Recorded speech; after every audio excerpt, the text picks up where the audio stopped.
Hello, everyone. Thank you for joining us to this new episode of the webinar, Not Stopping Now, the webinar we organize in partnership with the Biodiversity Officer Network and the Heritage Council. My name is Mariana Coleman. I'm Climate Action Officer from the Climate Ambassador Program of An Taisce, a program that is supported by the Department of Environment, Climate and Communication.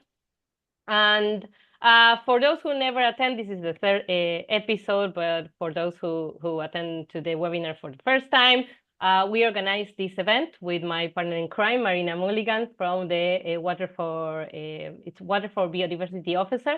And when we were planning the webinar, we always think, okay, we wanted to create a space to reconnect with nature, and nothing better than do it through conversations with specialists in the area and people who take part in programs and organizations that are already working to promote biodiversity in Ireland. Following the ethos of this year, in the first episode, we talk about pollinators with Kate Chandler from the National Biodiversity Data Center. In the second episode, we talk with Karen Healy from Bad Conservation Ireland. And in this third episode, we're going to be talking about birds, but not any type of bird, but one bird that it's in the red list right now because the population is declining, but we're going to learn a lot about that in a few minutes. We're going to be talking about barn owls. And for that, we have the presence today of John Lusby and Aengus Kennedy. They're going to be talking about that, and they're going to also take part in the Q&A. John, if you want to introduce yourself. Thanks, Mariana. Good afternoon, everybody. I'm John Lusby. I'm an ornithologist who work with BirdWatch Ireland, and delighted to be contributing to this webinar series. And I'm going to be talking all about barn owls and the studies that we have done on barn owls and conservation actions over recent years. So I'll be sharing all that with you shortly. And Aengus, if you want to introduce yourself as well. Thank you very much. Hiya, folks. How are we doing? Aengus is my name, and I have two hats. I'm working for Green Schools on a part-time basis. I'm a Green Schools travel officer, and I also have a little business called Nature Northwest, where I do a lot of bird surveys and bat surveys and environmental education. And John and I will be having a chat, and we'll be talking about some of your questions and introducing your questions a little bit later on once John's finished his presentation. Perfect. Thank you very much. So what to expect for the next hour? So I'm going to stop talking very soon, and then I'm going to pass the floor to John. After that, around 1:40, we're going to have the Q&A session. So I'm going to ask you, all of you, if you have any question at any point in the presentation, please use the Q&A icon that you have here below and put all your questions there. We're gonna take a look at that later, and all the information we share here, links or important data that we will mention, we're gonna try to put everything in the chat box, so don't worry. And even if you cannot copy or at any point you need to leave, we're gonna share all the information and also the recording of the session afterwards.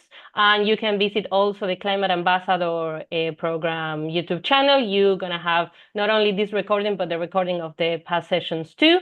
And I don't think I'm missing anything now. So with all that said, now I'm going to pass the space to John, and enjoy, everyone. Thanks very much, Mariana. You can see my screen okay? Yes. Yeah, very good. Thank you. So good afternoon again, everybody. Delighted to be part of the Climate Ambassador webinar series, and delighted also to be talking about barn owls, one of my favorite topics of discussion.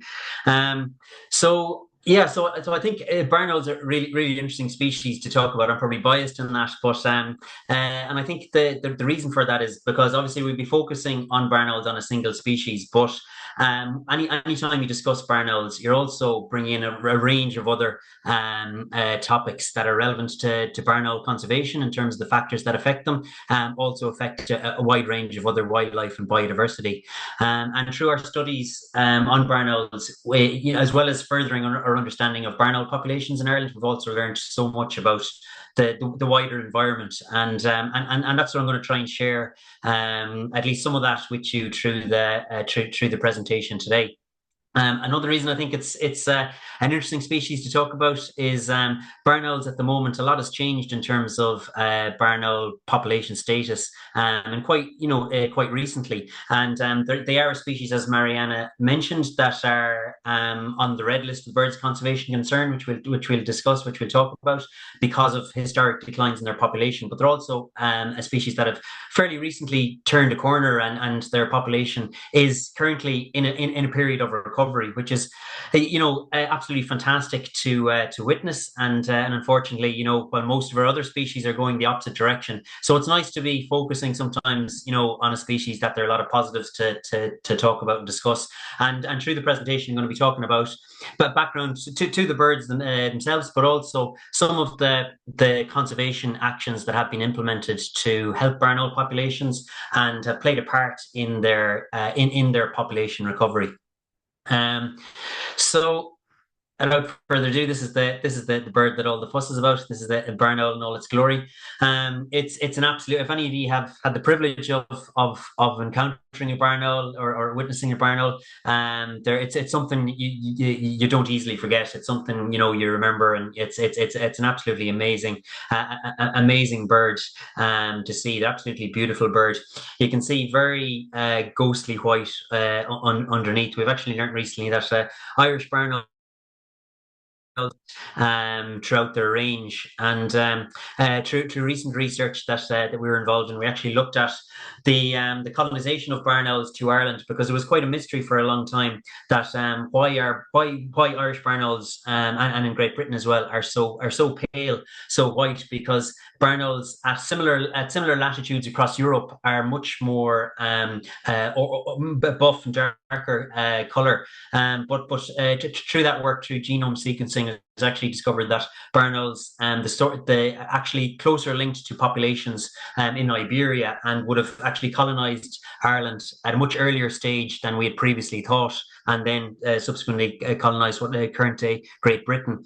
So it really shed light on why our birds are the color that they are, and are so pale, which is long a mystery. But I suppose the result is you get these absolutely amazing ghostly white birds, and they're very much nocturnal in Ireland. So often your encounter with barn owls is a fleeting glimpse, and just like the image there, it's just catching a brief glimpse of a bird. So often if they're just flying across the road, you catch them in the car in the car headlights or so, and often when you see them, it's just that you just see them. You don't hear anything. They're almost completely silent in flight.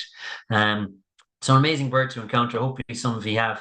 And I suppose once you do, if you are lucky enough to see a barn owl, one of the first things that is very obvious is the fact that they are a predatory species. You can see they've got quite obvious features which are designed for hunting, for their role as predators, and that includes, you can see, quite sharp talons, long legs, which allows them to dive into long grass, deep vegetation after their prey, which is mostly small mammals.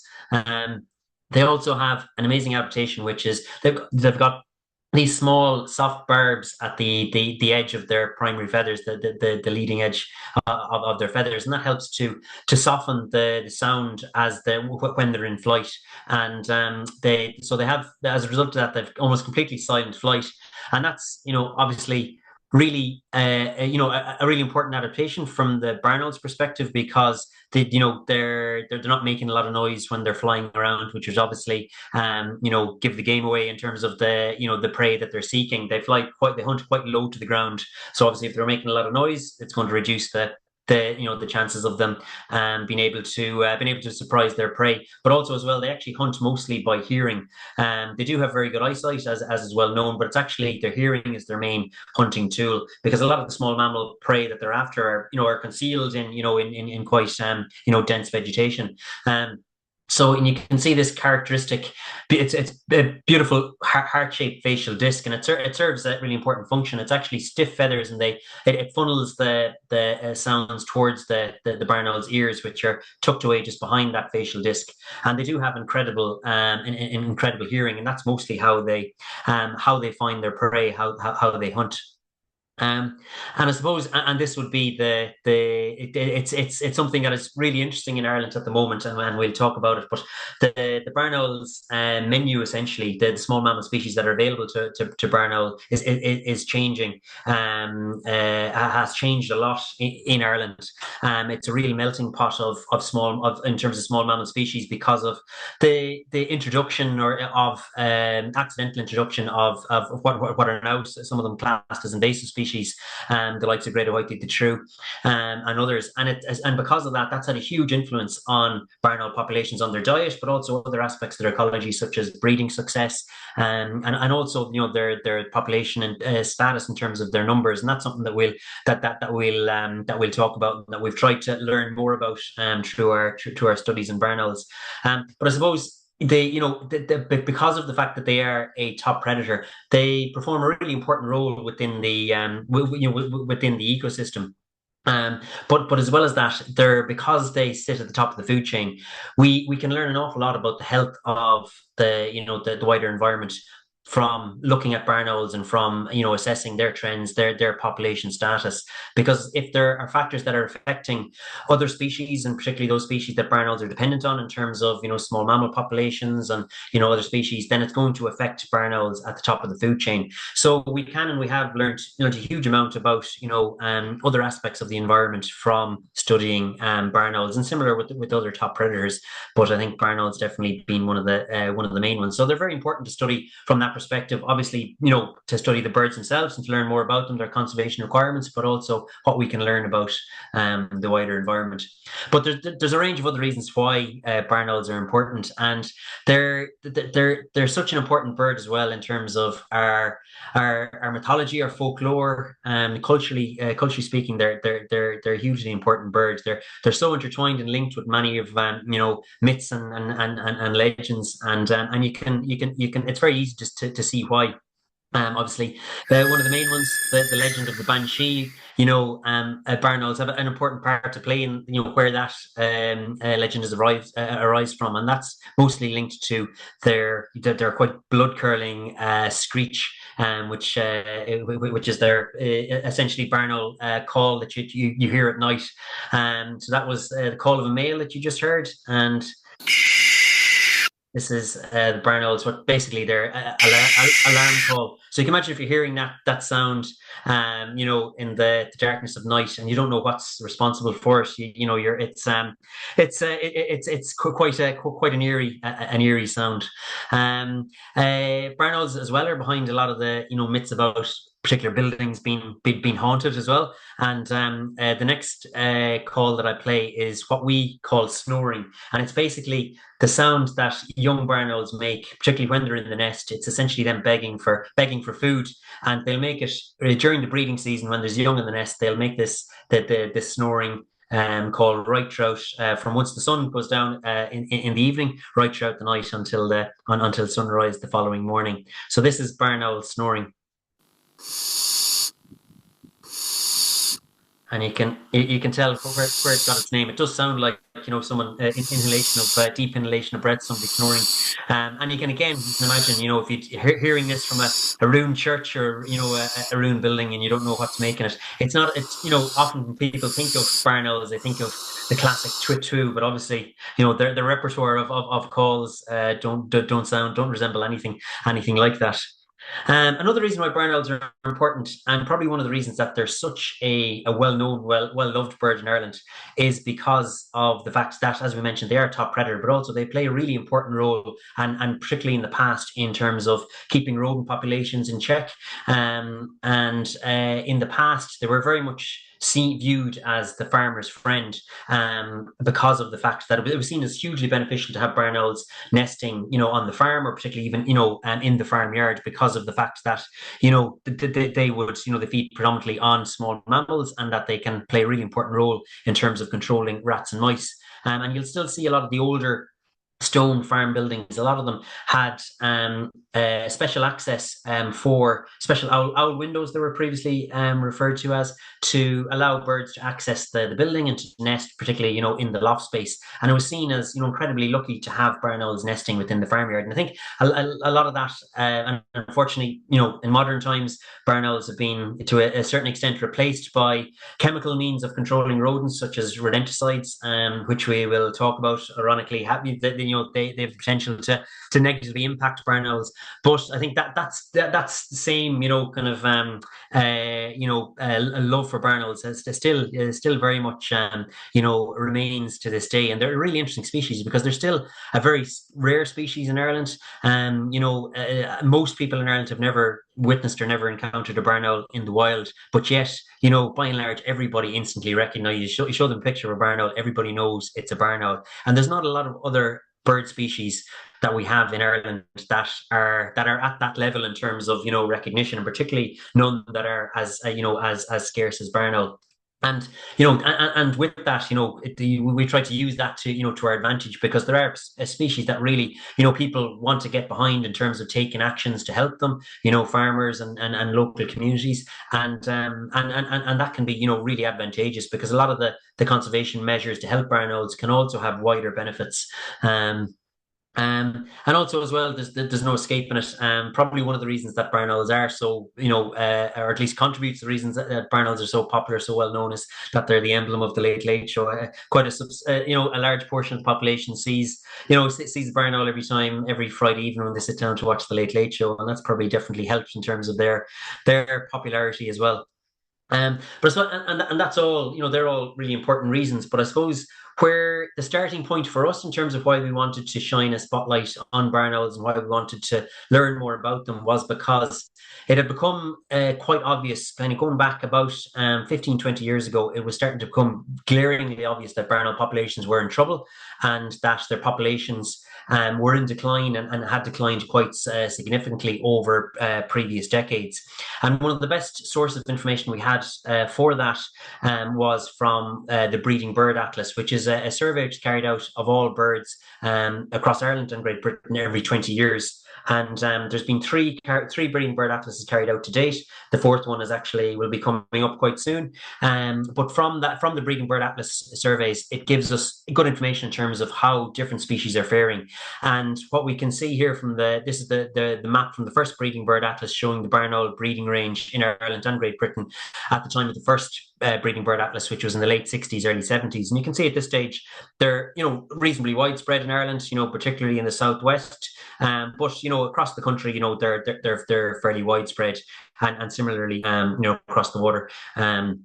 In Great Britain. But if we fast forward 20 years on, which was the second breeding bird atlas, you can see there was a huge change over that 20-year period. And not only with barn owls, but many of our other bird species, and particularly birds associated or dependent on farmland habitats, we saw similar declines. Species like corn bunting, and which we've actually subsequently lost. It's extinct in Ireland. Curlew, corncrake, yellowhammer, but a lot of species, with similar habitat requirements, needs, or generally associated with farmland. We noticed quite severe declines, kind of from the 60s onwards, and barn owls definitely part of that group, unfortunately. So we can see, that obviously the populations were in trouble at this stage. If we fast forward another 20 years, things seem to have improved slightly, but also this was coinciding with the time that we started to really focus on barn owls and, increase our efforts to learn more about them, to survey, to find nest sites. So we have to take that into consideration when viewing this map, and this from the Breeding Bird Atlas which is carried out to 2008, 2011. And straight away what you can see from it is there's a really strong bias for the southwest. Barn owls seem to, over this period, it's not that they remained doing well in the area in kind of southwestern Munster generally, but that was definitely remained the stronghold. Bernals were doing better there than other parts of the country, and other parts of the country they'd all but vanished. And even anecdotally, talking to people, farmers on the ground and all, it was amazing to hear at this time we were carrying out a lot of survey work. You'd hear the same thing over and over again, that people remembered hearing barn owls or remember them nesting in a particular building, but hadn't seen them in several decades. And so certain parts of the country that we'd essentially lost them as a breeding bird, which is a real incredible shame to think of.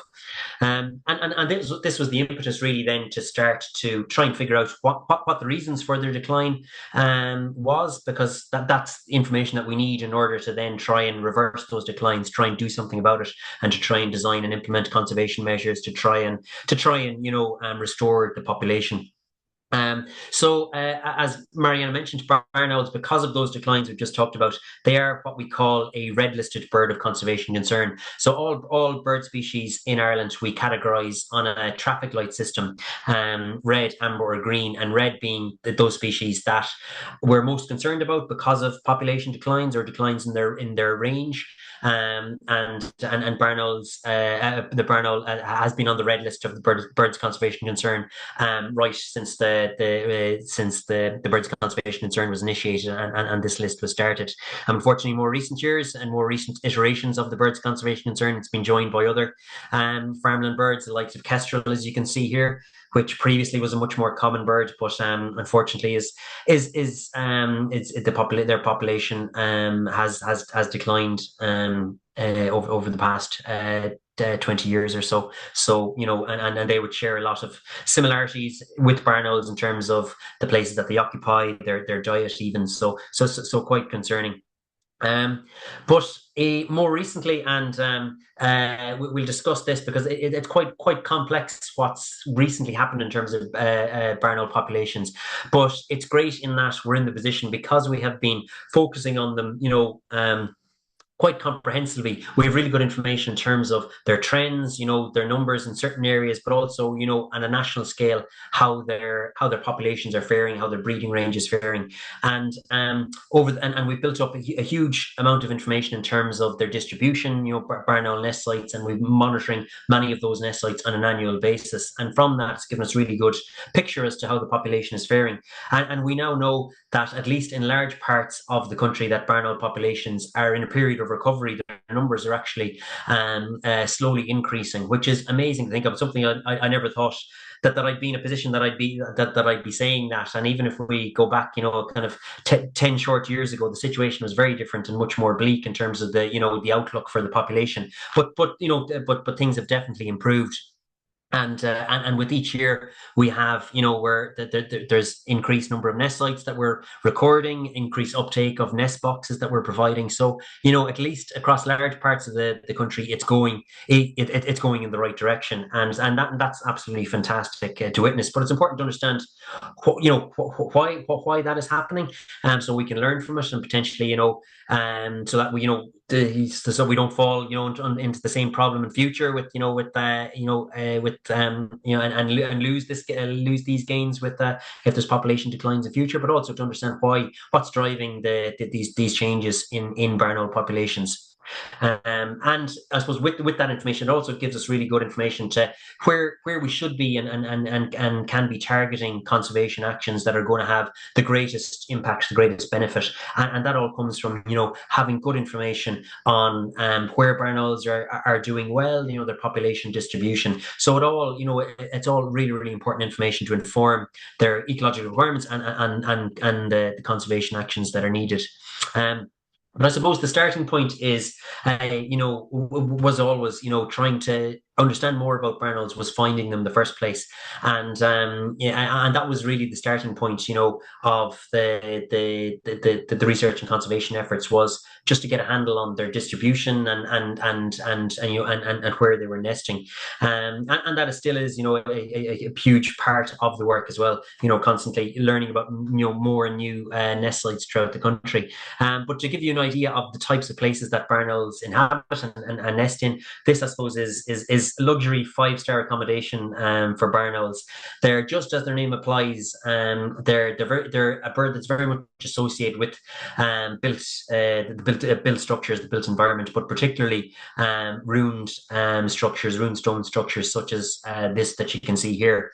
And you can just see from looking at this building, you can see there's many cavities and crevices and nooks and crannies that are suitable for barn owls, but also a huge range of other wildlife. These buildings are incredibly, can't overstate how important such structures can be for biodiversity.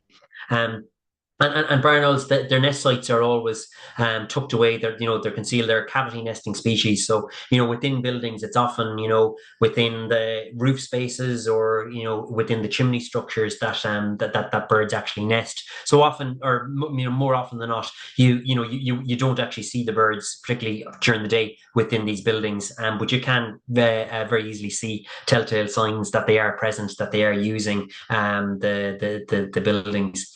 And these are just some examples. These are all traditional barn owl nest sites that they typically use year after year, some of which they've been using for a long time, some of which several decades, in fact. And really, really important structures in the landscape for biodiversity. And many of these sites that we would visit, we would monitor the birds, and they're used by not only barn owls, but a range of other species. This is a young kestrel that you can see here in one particular building. And just to give you a flavour, I included this building. It's a castle that's close to me here in Galway, where I'm based, and one that barn owls have been nesting in for quite a long time, but sharing the castle with a whole range of other birds and bats as well. But just in terms of the birds using this particular structure, raven have nested here for many years. Peregrine falcon also. Often not at in the same year as raven, because they're not very good neighbours. But also kestrel in most years nested in the castle, and also swift, as well as barn owls. So even just in terms of the importance of such structures, so both swift, kestrel, and barn owls are all red listed birds of conservation concern. All three nesting in this, within the structure. So they are incredibly important. But it's not just the large ruined structures like castles and churches that can be important. Smaller abandoned farmhouses like this are really important nest sites for barn owls, and they can nest, as I said, in fact, barn owls have nested within each of the three chimneys that you can see there in this building. But also more recently, they've taken up residence in this the old water tank in the attic space, as you can see here. So this is just a short clip. We have a nest camera on this particular nest. There's 2 chicks in the water tank, which is the nest, and it's going to reach fever pitch now in a second as an adult arrives back with prey for the chicks.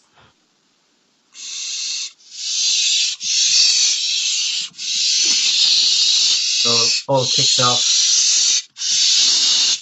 and that's the sound you're very much listening for in terms of barn owls during the breeding season, because they can be quite discreet as well. Obviously, as you heard there, they can be very, very, very vocal during the breeding season. But we often find that barn owls are in using buildings, and the people, even if they're very close by, that they've no idea that they're there, and that can present some challenges, because given the fact that barn owls quite often use derelict or abandoned buildings, if there's going to be any changes to those buildings in terms of renovations or anything like that, it's something that we have to be very keen, very, very aware of the potential impacts to barn owls.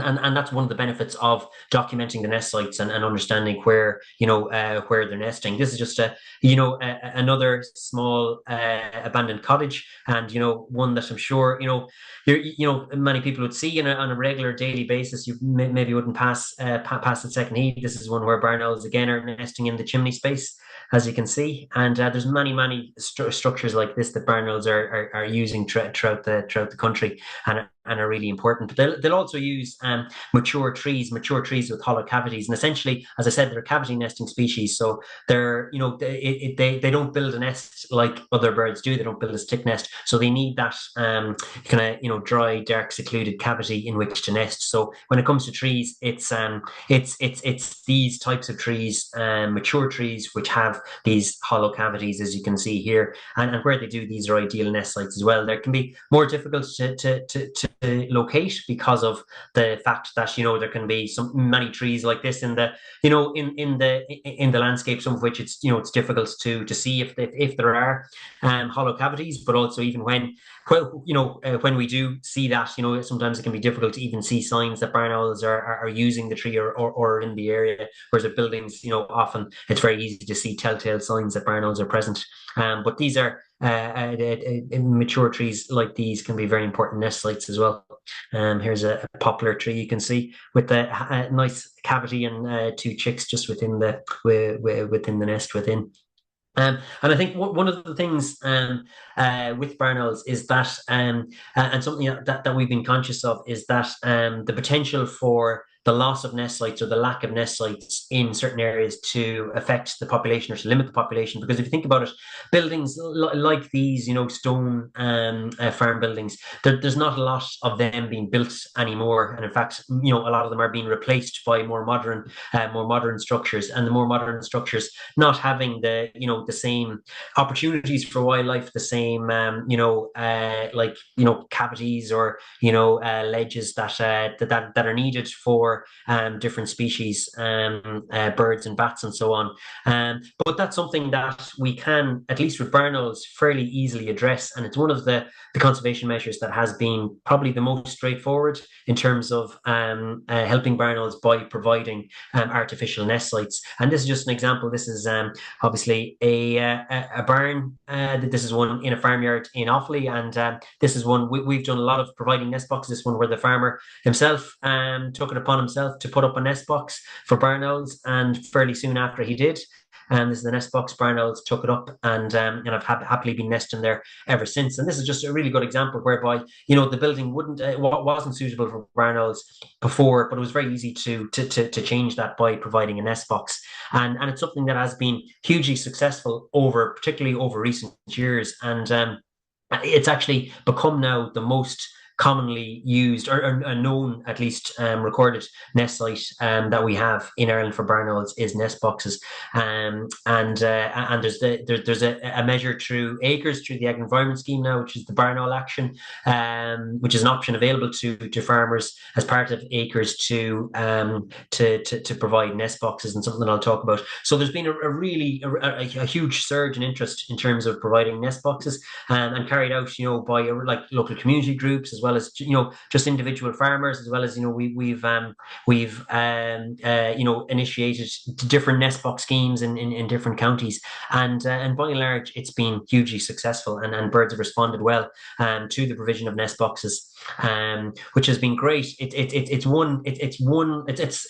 I suppose it's addressing one of the issues which can potentially affect barn owls, and we have to be realistic in that it's not solving by any means all the problems, but at least in certain areas where nest sites are limited, it definitely does provide benefits for barn owls.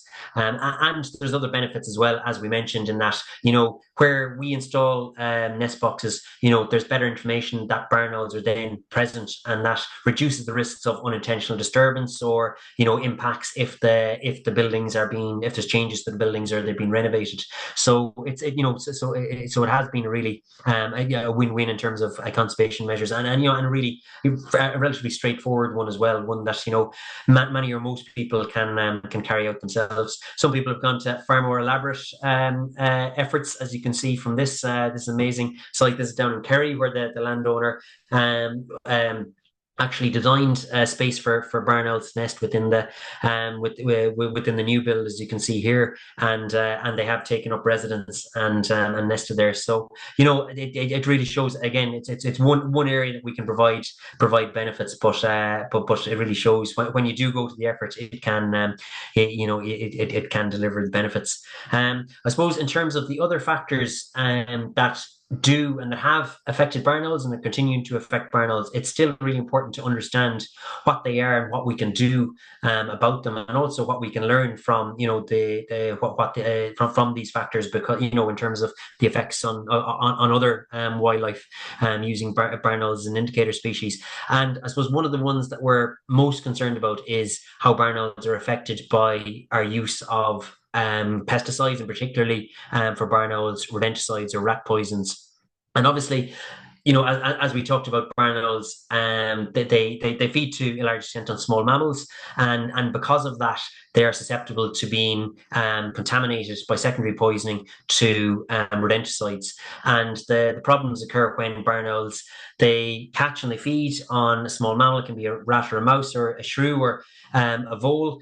And but that particular small mammal has previously ingested the poisons, and then the poisons they bioaccumulate, they pass on to the barn owl. So a barn owl that feeds on, even if it's low levels of these toxins, if it feeds on many small mammals, these toxins slowly build up within the barn owl system, and it's something that that is really concerning. Obviously, it's not intentional poisoning, in that people are putting out poison, in terms to try and combat, rodent infestations, or try and control rodents, particularly brown rat and house mouse. But the consequences, we know what the consequences are on other wildlife species that can and are become contaminated by these poisons. And we carried out a study a number of years back, and we're actually updating it currently, where we looked at rodenticide exposure in barn owls, and particularly in birds that were actually killed on roads. And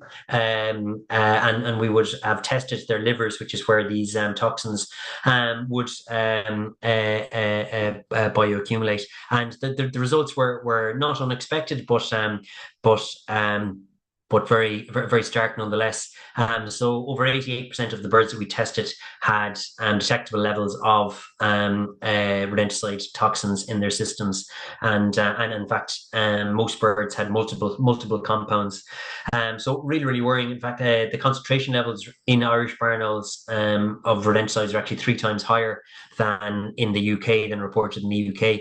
So it definitely is a problem in Ireland, and one that, even though there's been attempts to address it, we're definitely we're definitely not there yet, and it definitely remains a significant issue, and not only for barn owls, but for we now know that a huge range of wildlife can and are be affected by use of rodenticides. And even from the likes of invertebrates, they can enter bait stations, they can feed on bait, and obviously there's a huge range of species that then can feed on those invertebrates, and obviously then the toxins can move through the food chain in that way. So definitely something that a lot more needs to be done, and that remains a problem for barn owls, but for a range of other wildlife in Ireland. Another factor, and probably one with the maybe a more positive, well, hopefully more positive outcome, is another factor which affects barn owls is vehicle collisions. Are particularly susceptible to being killed on roads, and that's the case not only in Ireland but throughout, wherever there are major roads, in particular, and barn owls, there are problems. And there's a few reasons for that, but it's primarily due to the fact that barn owls, they hunt quite low to the ground, because they're hunting mostly by hearing, by listening for their small mammal prey. So because of that, and because they're flying quite low to the ground, they're within the strike zone of vehicles. But also, as well as that, and particularly we've learned in Ireland, it's the case that barn owls are actually attracted to hunt along roadside verges, particularly those associated with, our large roads, like for motorways, where there's, wide open grass verges. Those areas are really, really good for small mammals. It's really good habitat for small mammals, but because of that, barn owls are attracted, and with that brings risk of birds. Then, obviously hunting in close proximity to major roads, the risk is that then, the birds are, going to be crossing the road and are going to be, in close proximity to vehicles, which can bring with it, quite significant risk. And this is just an example. We previously carried out a small mammal a live trapping study to look at small mammal populations in these roadside verges, and it's a really important refuge for small mammals, the likes of greater white-leafed shrew, bankfoal, and wood mouse in particular. And because of that, then you have these long open linear strips that are ideal foraging conditions, that barn owls are actively attracted to. And it was really, so we carried out a study because we wanted to try and understand a lot more about where the risks were occurring to barn owls in relation to major roads, and also just to see how individual birds behaved in relation to major roads, to try and learn more about what we could do to try and, I suppose, reduce the risks or to mitigate the risks. So to do that, what we looked at, we studied the movement and behavior of individual birds by fitting these small, lightweight GPS transmitters to birds during the breeding season, and particularly birds that were that were nesting in reasonably close proximity to major roads, to see how those birds interacted, responded, or used or avoided major roads. And it was incredibly insightful to see, to get that information from individual birds. Just to give you examples, this is a female barn owl. You can see that obviously all done under license, and to try and minimise disturbance as much as possible. This is a bird with the GPS transmitter, and then that transmitter will record in really precise detail the bird's movements. It's how far it travels, where it's hunting over the course of about 2 weeks, and then we would retrieve the tag and have all that information that we need to try and make sense of. And as you can see here, it can that can be initially look quite challenging. So this is the essentially the movements of an adult barn owl in North Kerry, close to the Tralee bypass, this particular bird, over a period of about 2 weeks. And then these are birds close to the M8 motorway in South Tipperary. And you can see straight away by looking at this map, even without going into any further detail, you can see that the bird was quite regularly encountering the road, quite regularly crossing the road. The red dots are where the bird was stationary for a period of time. So you can see it was actually perched very close to the road for several periods. And that was really, really interesting to see, because before that we didn't have this level of information and this understanding. And obviously barn owls are difficult species to study because they're a difficult species to observe. A lot of other birds you can watch their behavior, watch what they're doing during the day. Obviously with barn owls that's not possible.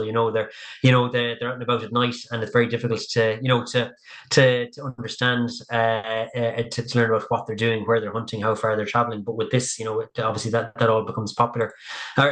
Sorry.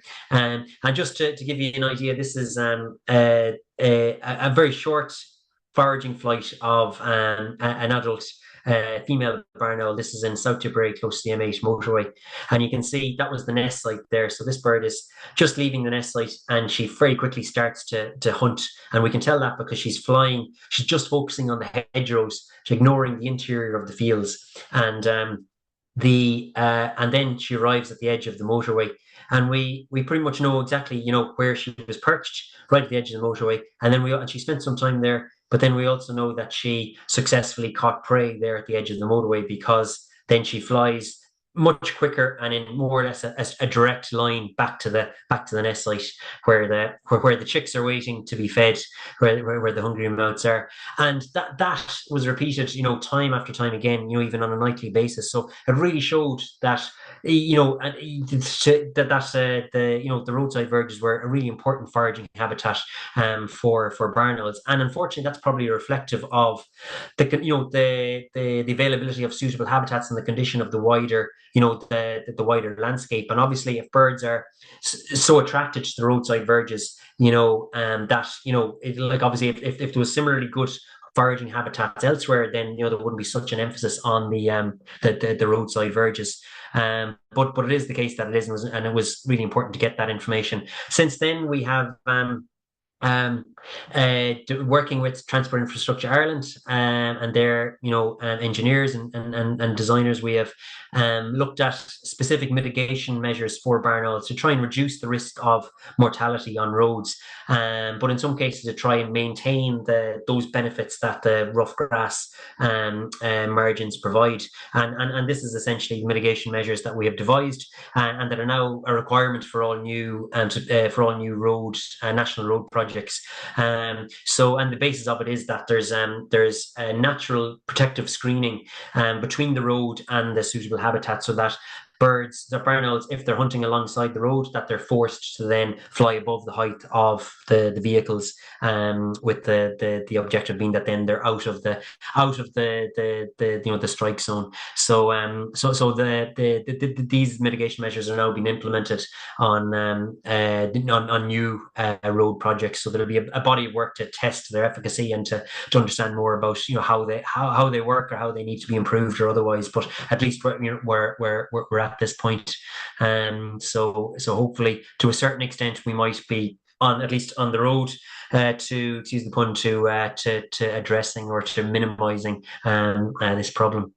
I'm conscious of time and I don't want to eat into the Q&A time, Aengus, but I just want to touch on one other area, because I think this is really important when it comes to barn owls, and I find it absolutely fascinating. But I mentioned, understanding the reasons why barn owl populations have recovered and are doing better now than they were, previously. And definitely the concept, the goodwill towards barn owls, the conservation measures implemented have all helped. But probably the main reason that barn owl populations are recovering is because of changes in small mammal populations. And there's a really interesting things going on in Ireland at the moment in terms of small mammal populations, particularly with this guy, which is the great white-toothed shrew, and also the bankfoal. Both of these are introduced small mammals, both accidentally introduced to Ireland, so they're not native species, but both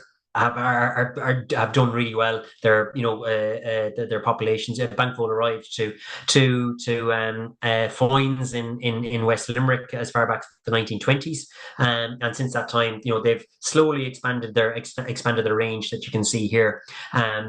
Whereas this guy, the great white-toothed shrew, they're a much more recent arrival to Ireland. They were first discovered actually through looking at barn owl diet. We initially found that great white-toothed shrew were present here, which was quite a shock at the time. But and this was in South Tipperary. But since that time, they've expanded very, very quickly, much quicker than the bankfoal. And they're not far off now, having almost a complete nationwide distribution. One of the ways that we've actually learned about their range expansion and one of the best ways of understanding if there's greater white-toothed shrew in an area and assessing their range expansion is by looking at barn owl diet, because it's very quick and easy to determine whether they're if they're present in barn owl diet in pellets, they're going to be they're present in the immediate area. So this just gives an idea. These red dots are barn owl nest sites, and if we track from the original discovery, we can see over the years to 2012, 2013, you can see how quickly the greater white-toothed shrew range expanded. And now we know that they're present in most counties, and there's still parts of the country that they have yet to colonise. But I think that their range expansion is continuing at quite a speedy rate. So it's not going to be long from now that they'll have a complete national distribution. And where greater white-toothed shrew occur, where they arrive in an area, it seems to benefit barn owls. They're actually one of the main prey items for barn owls where they occur, and in some cases, in some places, they dominate the diet. So obviously that's a huge change for barn owl populations, and because of that, it's really been the catalyst that we've seen that has that has provided they help their populations. So it is something that is it's somewhat artificial in terms of the changes in barn owl populations, but it's something that we really need to now, we've been given this opportunity to take advantage of and implement the measures to ensure that, the population continues to recover, and that we're not, talking about further population, having this discussion in 15 years from now, talking about further population declines. But it's a fascinating situation in relation to the small mammal populations. And we've seen, I just put this in because this is really interesting. There was a time when I remember visiting barn owl nests, and there'd be 2 or 3 chicks in the nest. And more recent years now, we have seen just in both their numbers, but also in terms of breeding success. Now it's not uncommon to get 6 young birds in a nest, as you can see there. If you can make out the 6 chicks, 5 of them huddled together, and then one on top. This is from a nest in a castle in Clare. And you can see the red counties are those that we've now recorded broods of 6 in the nest, and that was something that I never would have thought I would have witnessed. Even if we go back, some years back. So it's amazing to see the changes, but really, important to make sure that we take advantage of that, and sure we continue to bring in the measures to stabilize the population.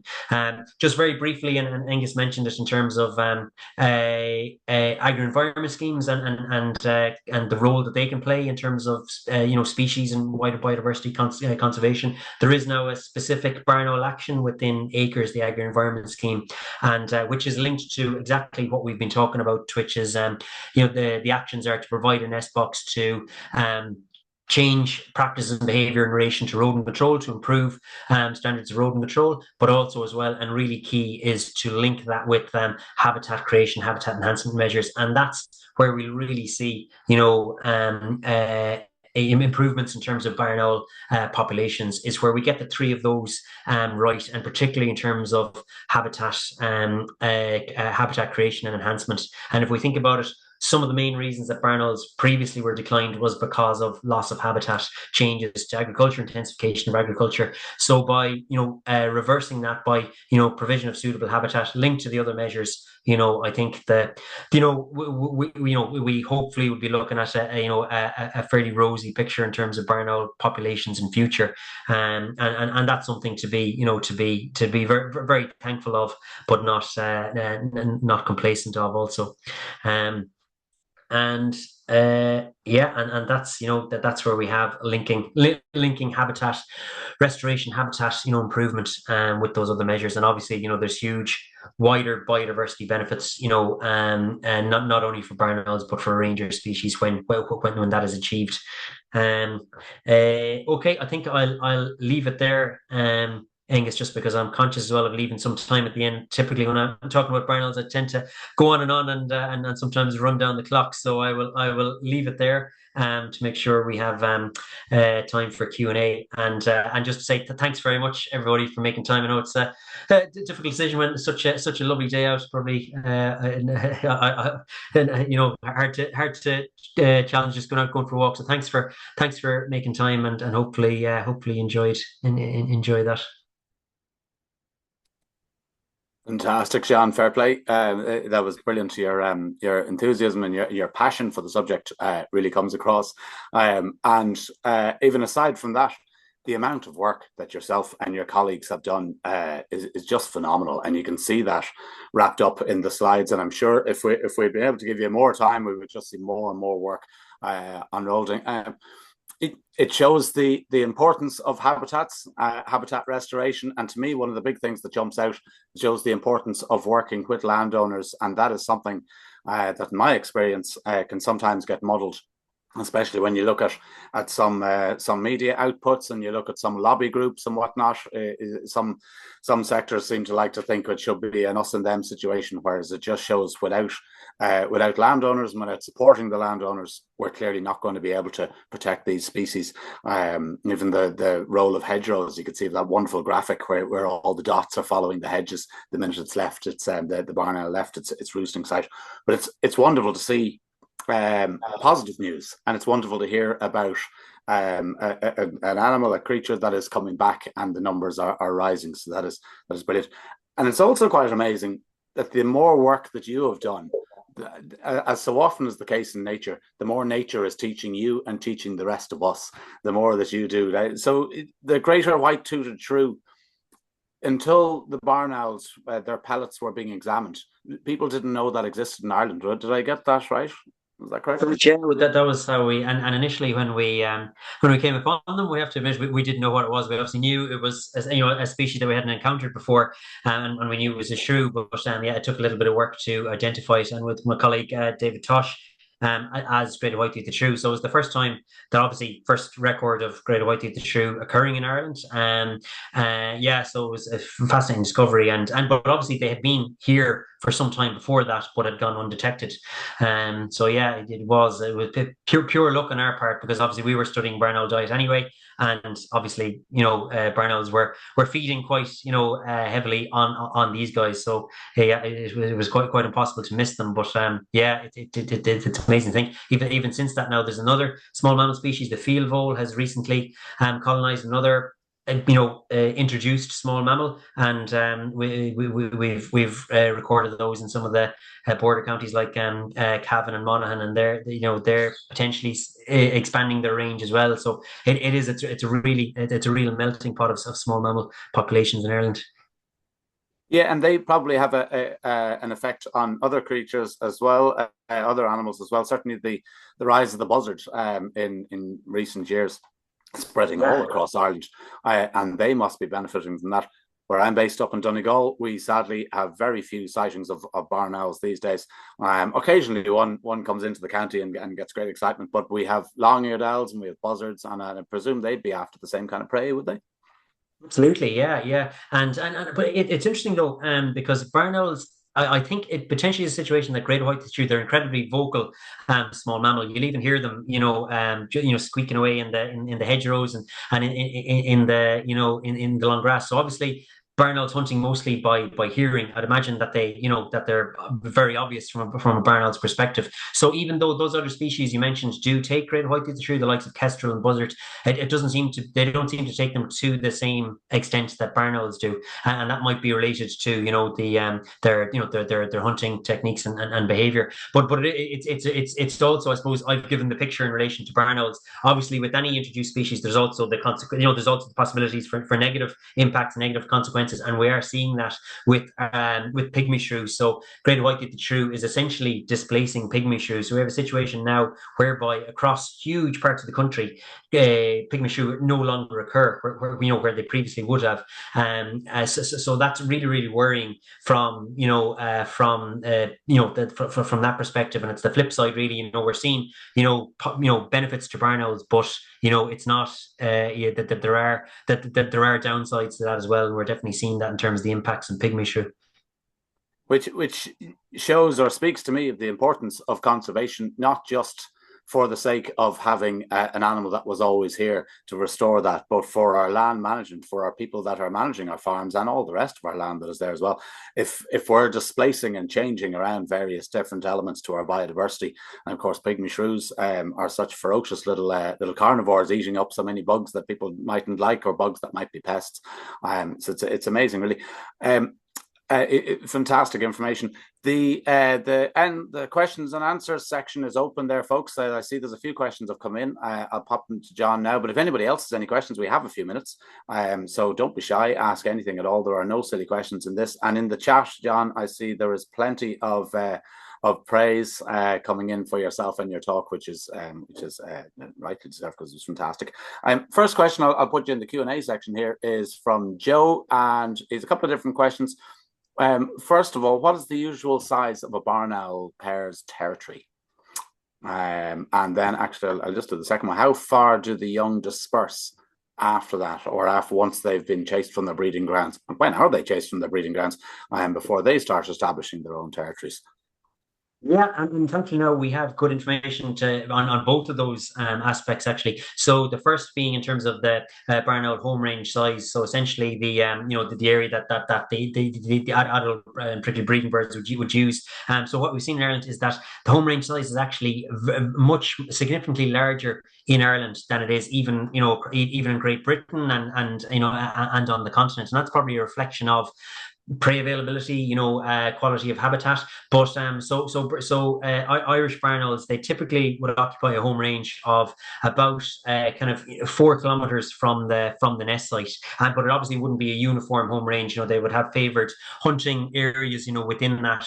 But yeah, it would be in and around that area. It's about from looking at movements of birds using the GPS transmitters, we've got good ideas. The average home range is about 3,000 hectares.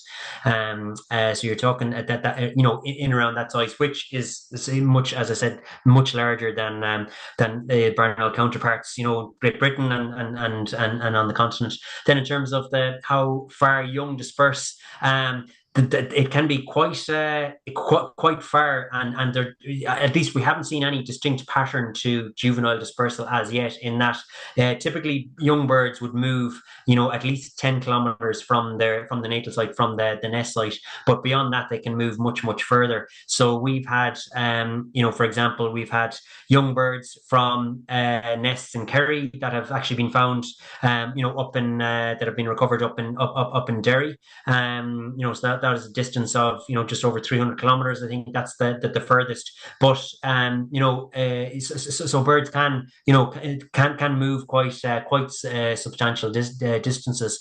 And in terms of then when they would move on, it's around this time of year, actually, kind of, September, October would be the kind of peak dispersal period. And that's when obviously, the young birds have gained independence. They're starting to hunt for themselves, and then start to slowly move off away from the nest site, and then they'll actually establish their home range. And if they survive into their second year, essentially next breeding season, then they'll actually be breeding. They would breed in their second calendar year, or their first then breeding season. So the birds from that have hatched from this year and disperse would be established within their home ranges and breeding next year. Amazing how quickly such a large creature moves along from only being a wee egg. Really only a matter of weeks back, a few months ago. They don't waste any time. Yeah, and we think of our own children. We hang on to them for years and years, sometimes decades.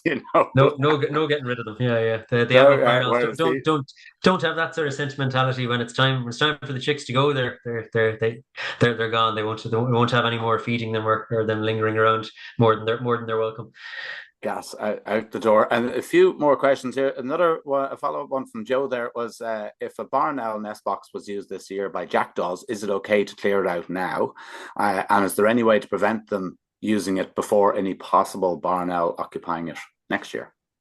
Yeah, it's a really good question, and it's something that you have to contend with when you're putting up a nest box, is the potential for some other species that isn't barn owl that might like the nest box and take up residence in the nest box, and probably the main species being jackdaw.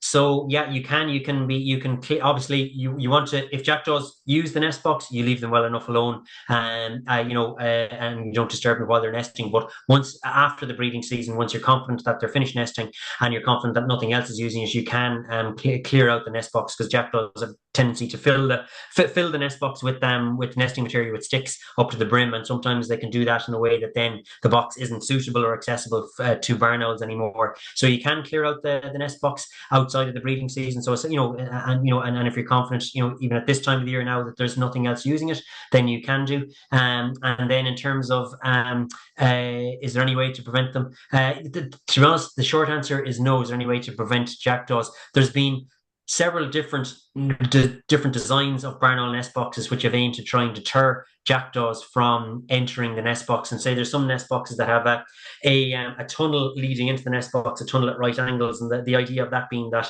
the jackdaws would find it very difficult to get nesting material, sticks, in around the right angle corner into the main nesting chamber. But I've seen several of those types of nest boxes, and jackdaws, they're very adaptable. They, in those cases, they'll bring in very small nesting material, like things like pieces of newspaper and all that. So if they want to nest there, they're determined to. It's very, very difficult to deter them from doing so. I think the thing about it is to try and place the nest box in the best location for barn owls, but also keeping in mind, say for example, like if there's a building that's used buy loads of pairs of jackdaw and you put a nest box in it, there's a very good chance that jackdaws are going to find and occupy the nest box before barn owls. So you just need to be, smart about the nest box location.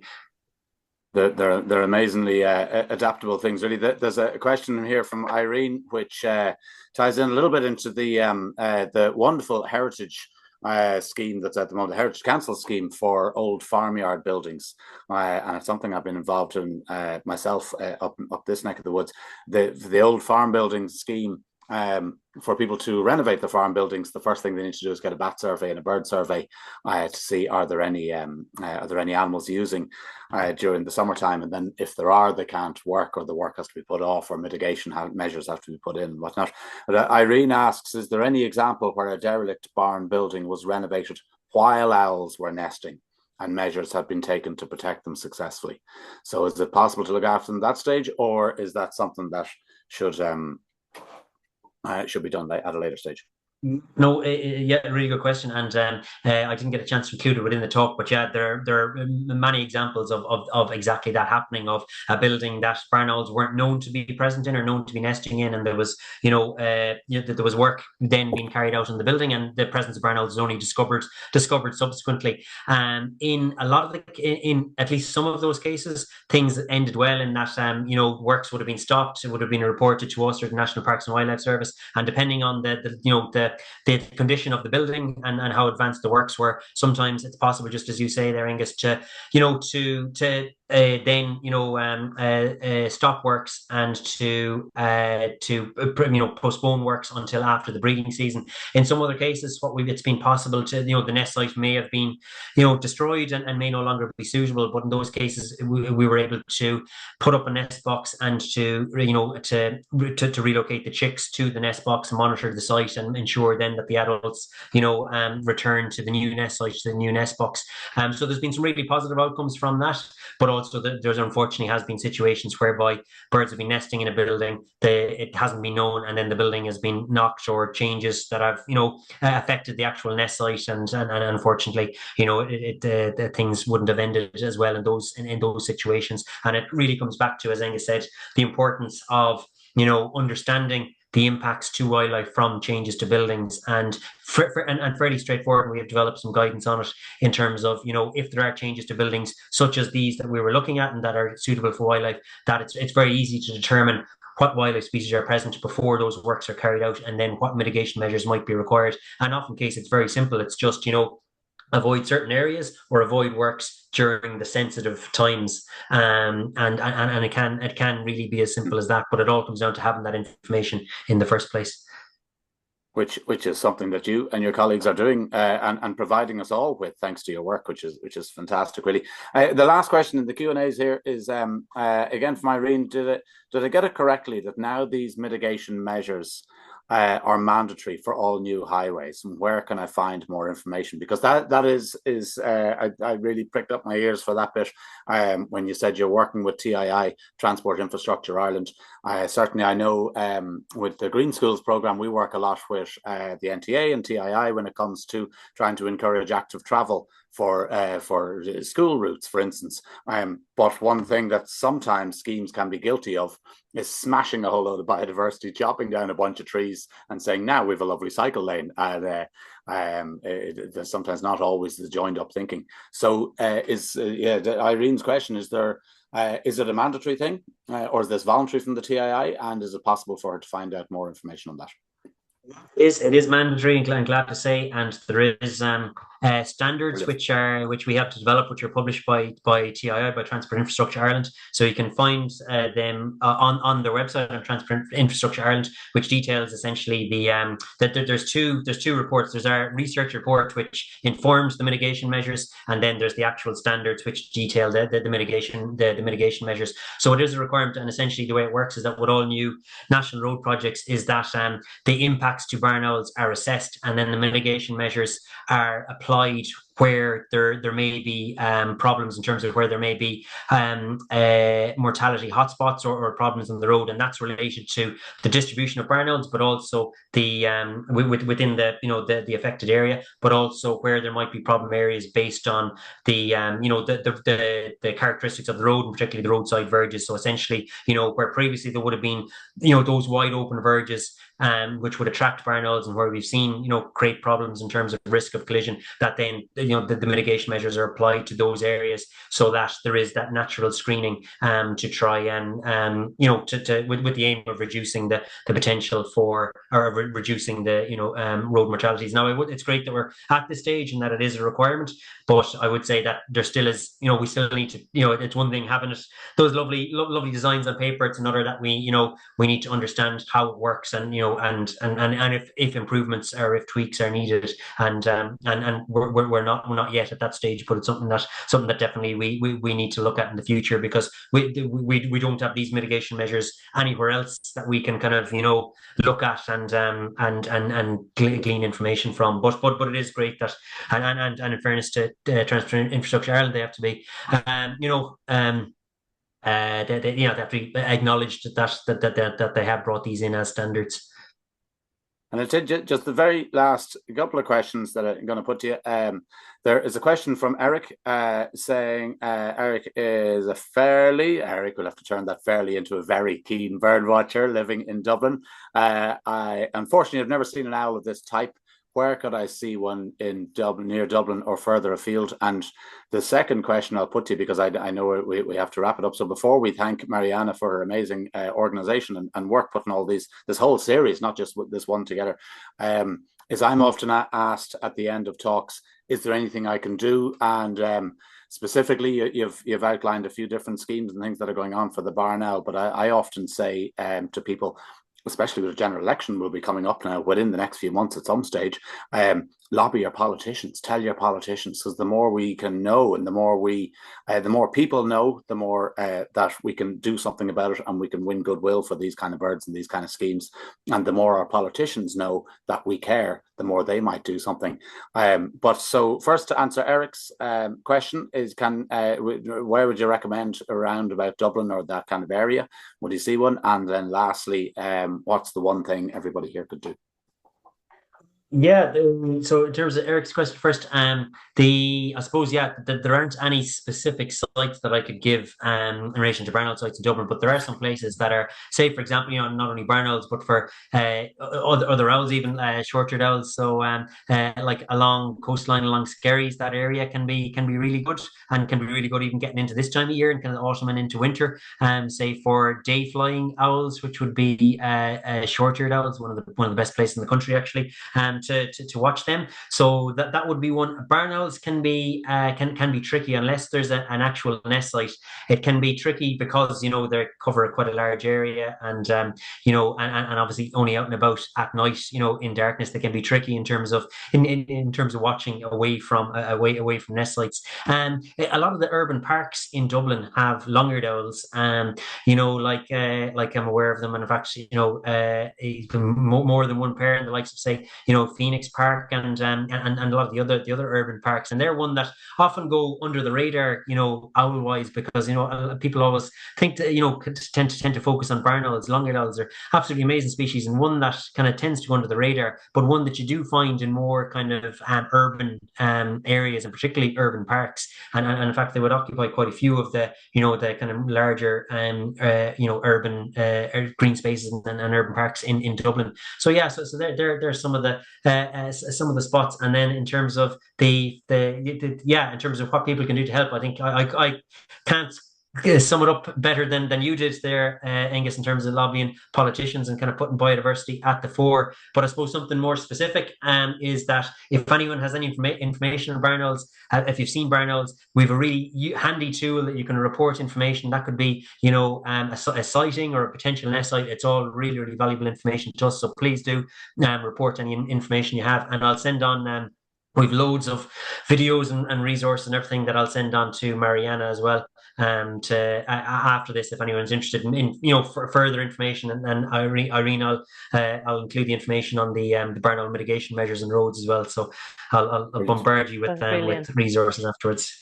That's brilliant. Thank you. Thank you very much. Sorry for jumping into route, but we are quite, we passed the time by a few minutes. I can hear this for hours because I'm obsessed now with this owl, and I will definitely try to create my own box for the barn down in Wexford. So I will try to keep going on that. John and Aengus, thank you very much for taking the time. For all the people who joined to the webinar, thank you so much. And thank you especially for those who stay longer. 3 more things I want to tell you. Next episode is going to be during Climate Action Week. It's going to be the last episode of the webinar. And again, keep going with the ethos of what we are talking in the last 3 webinars. We're going to be talking about dark skies. And the importance of dark skies as an habitat and how we can protect it with Georgia Macmillan. She's from Dark Skies Ireland, and it's a former climate ambassador as well. So we are very proud that she's going to join us. This is going to be the 16th of October, again, lunchtime. If you're interested to know more about the Climate Ambassador program, and also if you want to become a Climate Ambassador in 2025, the application is open. I put all the information in the chat, but also we're going to share everything in an email, also with the information that John and Aengus kindly passed to us. And also, finally, if you want to give us your feedback, I put the link also in the chat box about the feedback form about this webinar and the past. So any comment, it's great for us because that helps us to improve for the next episode and for next year. So with that said, thank you very much, John, Aengus. Again, thank you very much, and thank you all for joining us, and hope to see you next time. Thank you very much. Thanks, Mariana. Thanks, Aengus. Thanks, everybody. Bye. Thanks, guys. Fantastic.